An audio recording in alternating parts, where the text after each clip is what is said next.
About 6 months ago, I made a video called Skill Matching in Population 1. And the point of that video wasn't to tell you how they do the skill matching in Population 1. I don't actually have any inside information on that at all, as I said in the video. But it was to just check and see if it actually works. That is to say, is their idea of skill matching, does it match up with my idea of what good skill matching would be? And if you watch that video, spoiler alert, you know that I think that the skill matching is actually pretty good. And I just decided to check again. It takes a lot of work to go through and find the data for a video like that. I've not done it since, but I just picked another game that I played. And I went through and found all the data on it too, and I'd like to share the results of it in this video. And since there's not a whole lot to say about skill matching, I'm going to say a little bit, but since there's not a whole lot to say, I'm going to talk about a few other things too as I go along the video. So it's going to be some, or the game. It's going to be a little bit of commentary on the game as I go along, including some information about weapons. Now, the first thing that we can say for sure, I think, what we can pretty much guess, is that there's going to be two kinds of skill matching going on. First, there's going to be extra-server skill matching, which takes place outside of the server and decides who's going to go into which server. And then there's going to be intra-server skill matching, which decides how to squad the people up that it puts into the server. So let's start with extra-server skill matching. Okay, so let's assume that Population 1 has two different kinds of servers. We don't know, maybe they have 3 or 4, I don't know, but let's just say two different kinds of servers. One is for high-level players, and one is for low-level players. And let's assume that there is one person, one player, standing in his lobby, and he presses the ready button. He's not squatted up, he's just by himself. And Population 1, the game, has to decide whether to put him into a high-level server or a low-level server. Well, how do they decide what his level is? Well, they use something called Matchmaking Rank, or MMR, which is a number which is assigned to each player to indicate that player's skill. How is it calculated? I don't know. Some people think it has something to do with their kill-to-death ratio, but whatever it is, it's a number which ranges from 0 to 5,000, although there's maybe some people left over from a previous formula who still have greater than 5,000, or so I'm told. If you look at this chart, you can see that Mr. Demonic, if you look down towards the bottom of his column, he has a rank of 5,000. He is the only person in this match with that rank. Now, this chart comes from a website called pop1stats.com. There are other websites like it, and from this website, you can get all kinds of stats on yourself as a player and on every other player in the game, including average damage per game, which is something that I'm going to be bringing up later on.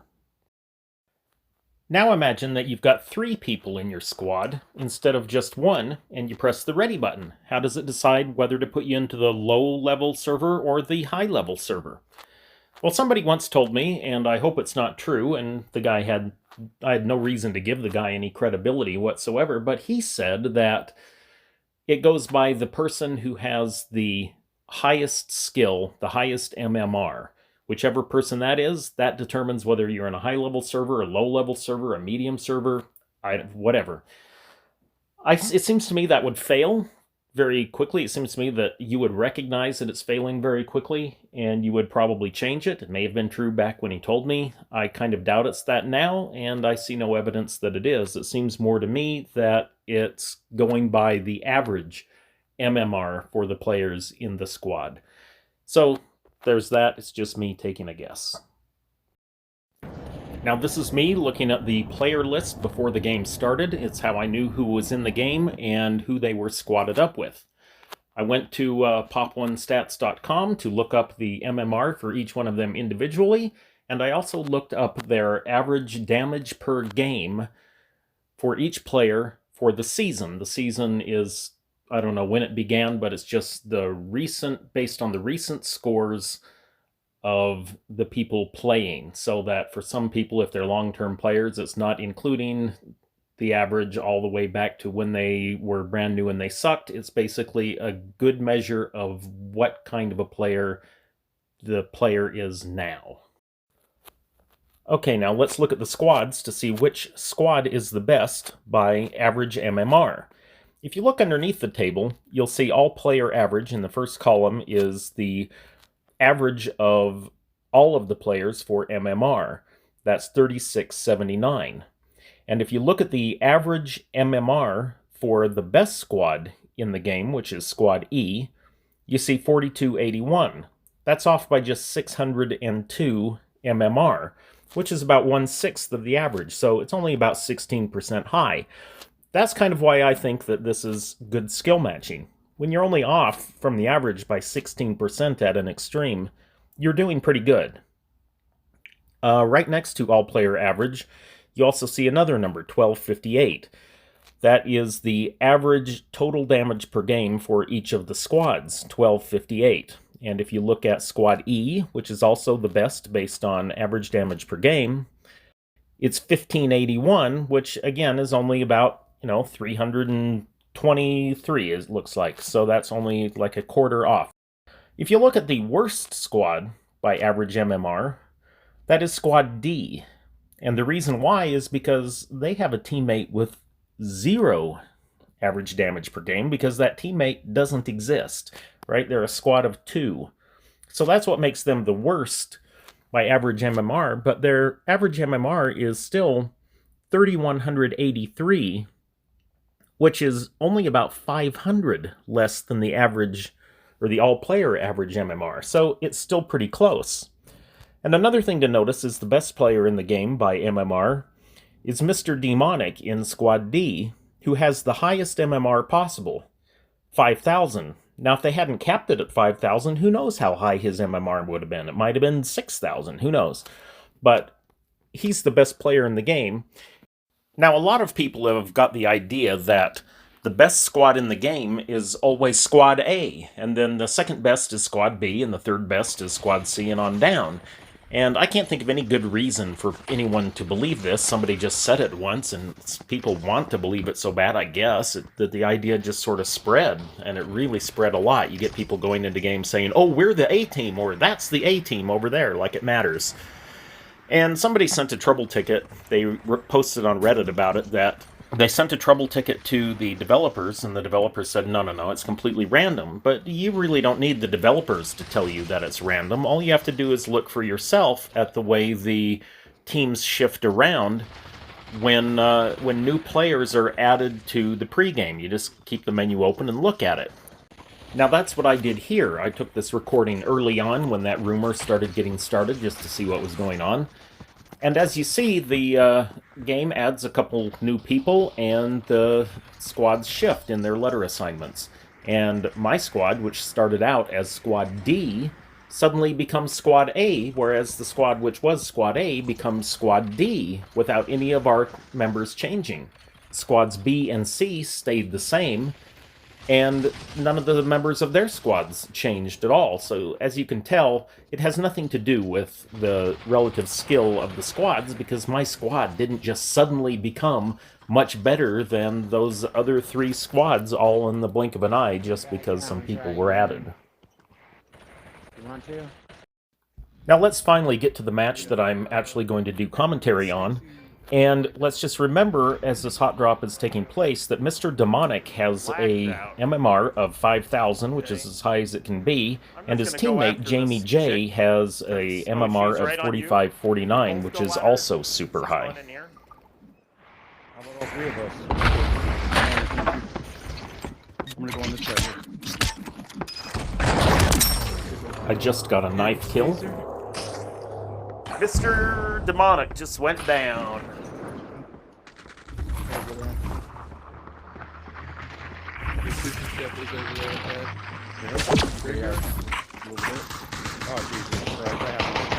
Teammate down. Come to me, I'll get you. Who said that? Me?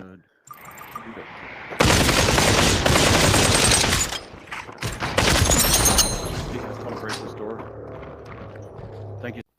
Now this is why you hot drop, my friends. It's because you have no better opportunity to get the best players in the game down. If you let these guys run around and loot and get their very best weapons, you decrease your likelihood of getting them down massively. If you can get them down right away, even as a poor player, you may be able to increase your odds of getting them down up to around 50%. And if you don't hot drop, you miss out on that opportunity. Sir, Sorry guys, but we have rules about shooting my teammates. It's kind of frowned upon.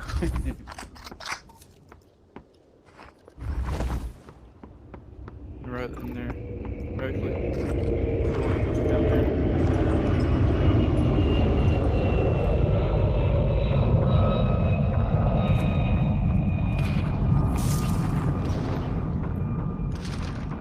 Go. Supply drop deploying at summit.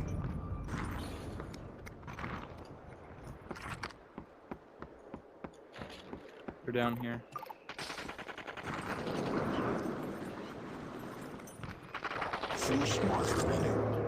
Squad C, which was almost exactly average by MMR, just got eliminated. Yeah.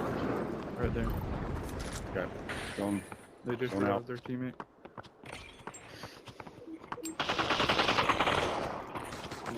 Yeah, fucking. One's cooking. Two of them are in mine.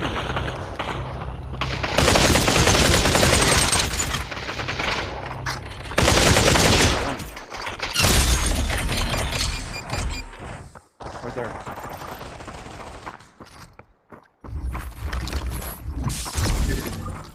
They're in there. All right, I have room for a 1911. They're in the corner. Drag out. Teammate down. Get it. Oh, damn, it was outside. I thought it was going through the window. Battle zone is now shrinking. Guy coming up on us. They'll be fine. Take a sir. Who rezzed? They rezzed? I did.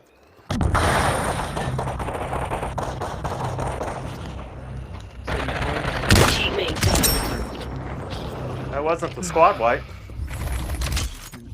Now what I really like about this is that all of my kills have been with different weapons so far. The first was a knife kill, the second was an AK, and the third was a DT. Here's a banana, you need a... yeah, you do. Here's a banana. Right there.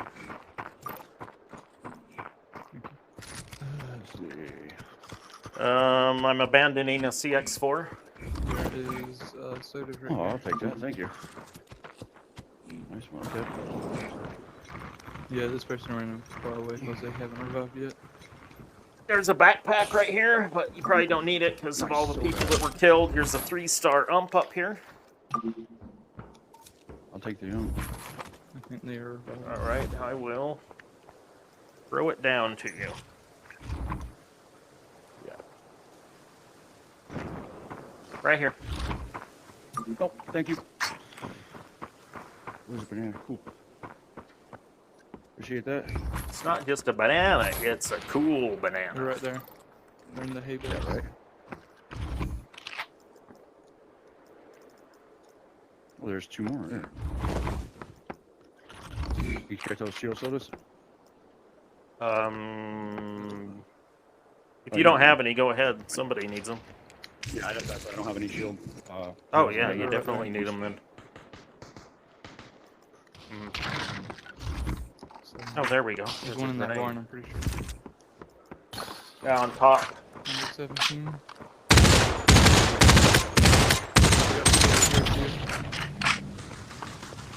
So I put 34 into health on him, so he's not a healthy He is camper. kinda-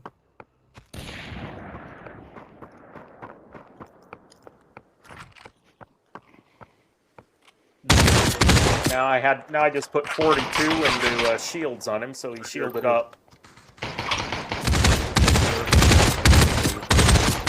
Journey just right below here. I'm gonna. So that guy's back there on the drop. He's probably got bananas and shields and all that other stuff.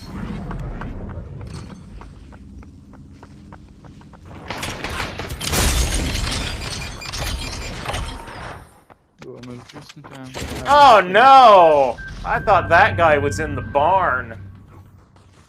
That was just a mistake. Journey, come back here. I think they're coming after you, man. I got it. Oh, the big guy. Teammate down. Hey.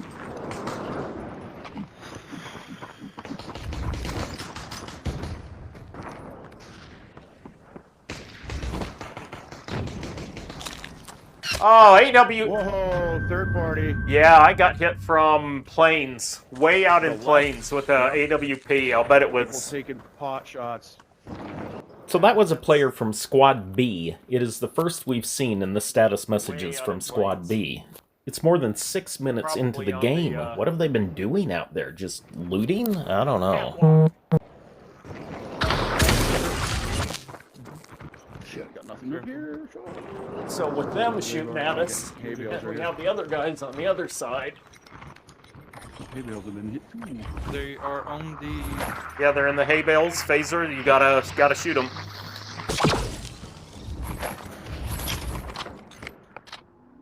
Battle zone is now shrinking. I didn't see him over there. I heard him though. Oh, there you are. One right about here. On the other side of that. Right there, up on the other side of that. Going this way. On the other side of that one.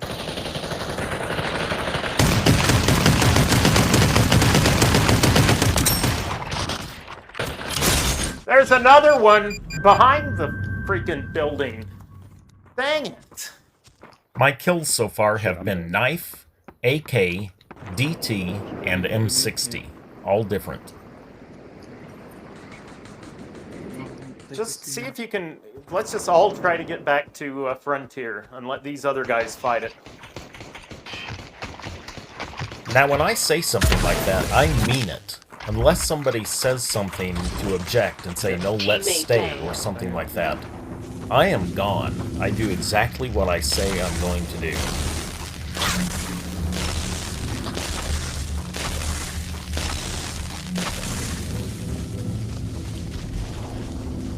This MCP stands for the Master Control Program. No. Uh-oh. That's the third party squad up there. Jeez. Yeah, you guys are real good. Just waiting there, huh?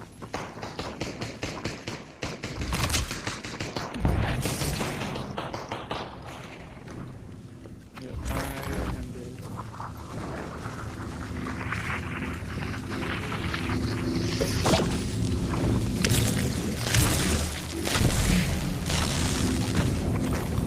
You're all scout up here. Teammate down. Oh, that's good. I lost my sword. So, keep it. One person's easier to hide than three. Now, did you hear what MCP Gamer Pro said? He said one person is easier to hide than three. That's why I'm not rezzing anyone. It's because I don't want them to have a chance to see three of us running away instead of just one. It's a lot easier to hide when there's only one. I'm also not breaking barrels or doors, going into loot. I'm not doing any of that because I don't want to leave any trace that I'd been there. There's no breadcrumbs leading to where we're going.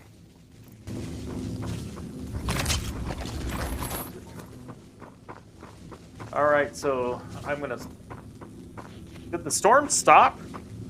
No? No. But it's practically stopped where I am, and they're fighting it out over there, so I'm gonna just stop on the other side of these rocks and wait for you. Right here. Wizard Tower. Now there's another squad that we haven't heard from yet, and that's Squad F. As it turns out, Squad F has been, I guess, just camping here in Kingdom all of this time. Went opposite directions. That's not good. Hey, here you are.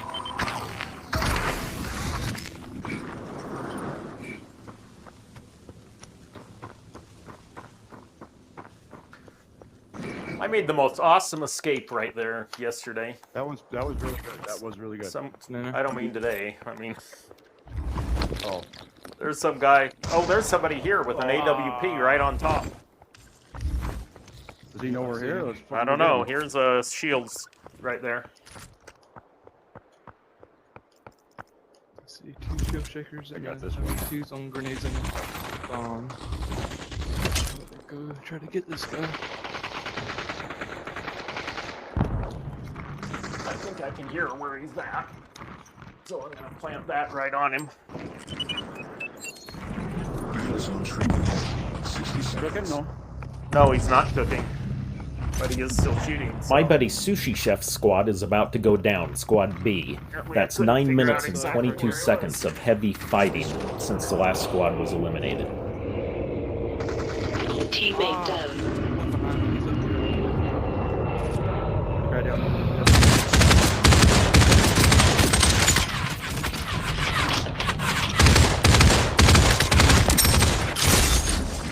Okay, let's take a look at that MK18 kill one more time, and this time I want you to count how many times I pull the trigger.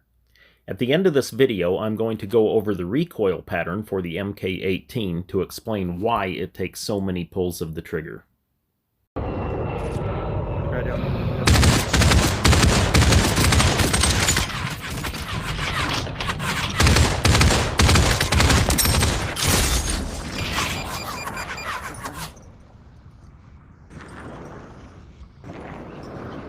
I'm in this building for the res.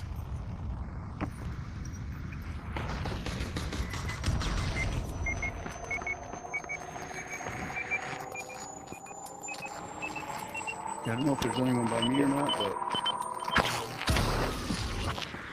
the footsteps, no, I don't.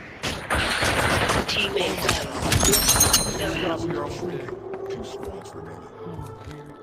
Now for those scoring at home, that was my 6th kill. My first was with a knife, my second was with an AK, the third was with a DT, the fourth was an M60, the fifth was with an MK18, and now with a sword. It also eliminated Squad F, leaving just Squad A. Squad A has 2 really super good players, nearly level 5,000, plus what I assume is a random. Yep. I hear someone walking over here, though. Right there.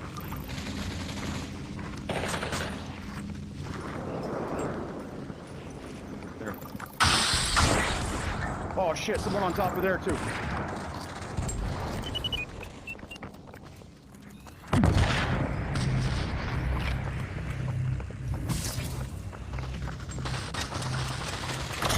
Teammate down. Not him. Come on! Man, I was so mad. I actually had to decrease the volume in this video because I yelled so loud. Let's take a look at that again as this wall just grabs me as I try to get through that hole. Come on! Getting Velcroed to walls is like my least favorite part of this game. Yep, I lost because I got Velcroed to a wall. That's the only reason I lost and he didn't. There's a guy right here, down here with me. He's running around because he can't climb.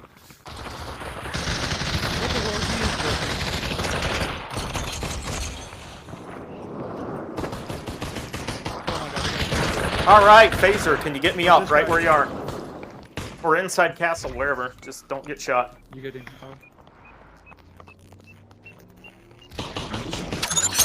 Nice! Nice! Aha!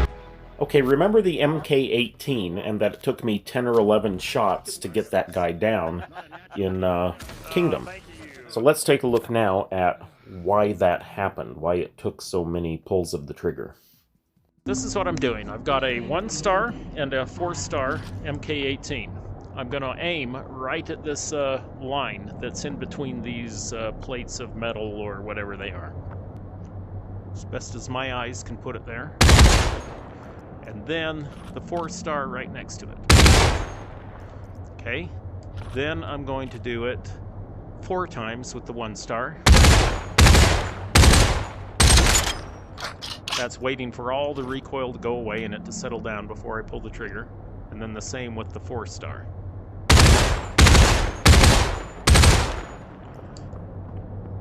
So over here you can see that it's a little taller with the 1-star right here, and with the 4-star it's a little shorter. Over here it's really apparent how little recoil there is in the 4-star compared to the 1-star. I am as far back as that place where the building starts going up. So here is the 1 star, just doing the same thing again. 1 star, 1 pull. Can't even see the holes. 4 star, 1 pull.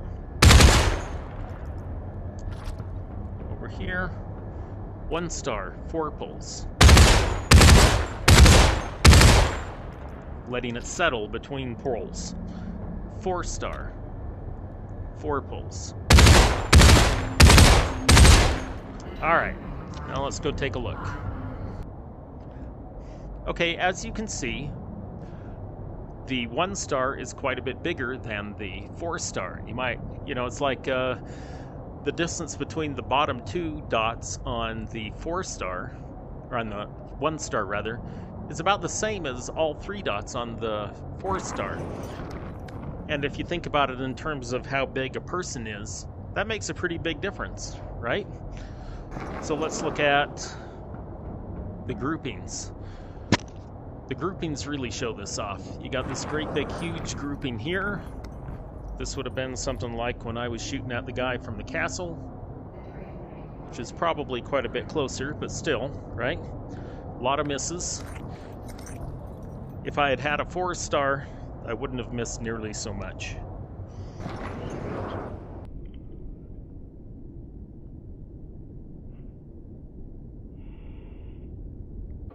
So contrary to what seems to be popular opinion, 4-star MK18s are fire. They are not golden garbage. With a single trigger pull, you can put 3 17s for a total of 51 into someone at distance. It's a great gun. That's it. I hope you've enjoyed my video. I would appreciate a like if you got something out of it, and if you think you'd like to see more, a subscribe. And have great times out on the battlefield.